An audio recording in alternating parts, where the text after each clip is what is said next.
ரஷ்யாவுடனான போரை முடிவுக்கு கொண்டுவர அமெரிக்காவுடன் இணைந்து செயல்பட தயார் என்று உக்ரைன் அதிபர் ஜெலன்ஸ்கி தெரிவித்தார். இதுகுறித்து இந்த காணொலியில் விரிவாக பார்க்கலாம்.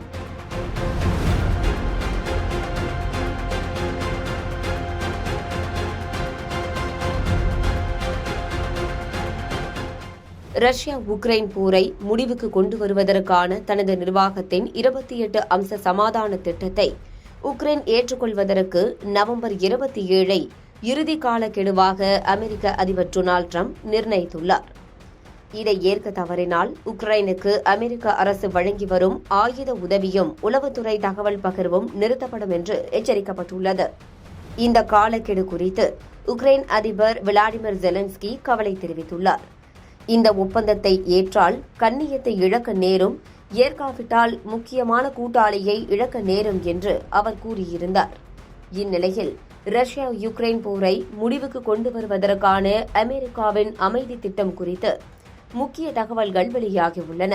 அதன்படி ரஷ்யா இணைத்துக் கொண்டுள்ள கிரிமியாவையும் தற்போது ரஷ்யா ஆக்கிரமித்துள்ள லுகான்ஸ்க் மற்றும் டொனான்ஸ்க் உள்ளிட்ட பிராந்தியங்களையும் அந்நாட்டின் ஒரு பகுதியாக அங்கீகரிக்கப்படும்.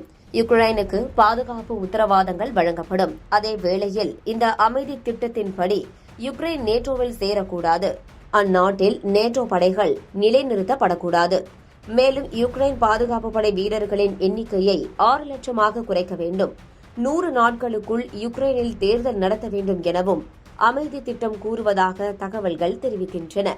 மேலும் இதுகுறித்து ஜெலன்ஸ்கி கூறுகையில், கீவ் நகருக்கு வந்த அமெரிக்க ராணுவ அதிகாரிகள் போரை முடிவுக்கு கொண்டு வருவதற்கான செயல் திட்ட அம்சங்களை விவரித்தனர். அமெரிக்க அதிபர் டிரம்பும் அவரது குழுவினரும் போரை முடிவுக்கு கொண்டுவர மேற்கொண்டு வரும் முயற்சிகளை பாராட்டுகிறேன். ஆனால் யுக்ரைன் மக்களின் கண்ணியத்திற்கு மரியாதை கொடுக்கும் அமைதிதான் எங்களுக்கு வேண்டும். இந்த போர் தொடங்கிய முதல் நாளில் இருந்தே யுக்ரைன் ஒரே நிலைப்பாட்டில்தான் இருந்து வருகிறது.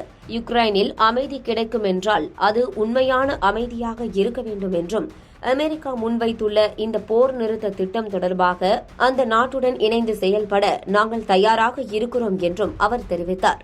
போரை முடிவுக்கு கொண்டுவரும் முயற்சியில் ரஷ்யாவுக்கு சாதகமான நிலைப்பாட்டை டிரம்ப் அரசு எடுப்பதாக ஒரு பக்கம் குற்றச்சாட்டு வைக்கப்படும் நிலையில், அமைதி திட்ட விவகாரத்தில் அமெரிக்காவுடன் இணைந்து செயல்பட தயாராக இருப்பதாக ஜெலன்ஸ்கி கூறியுள்ளார் என்பது குறிப்பிடத்தக்கது.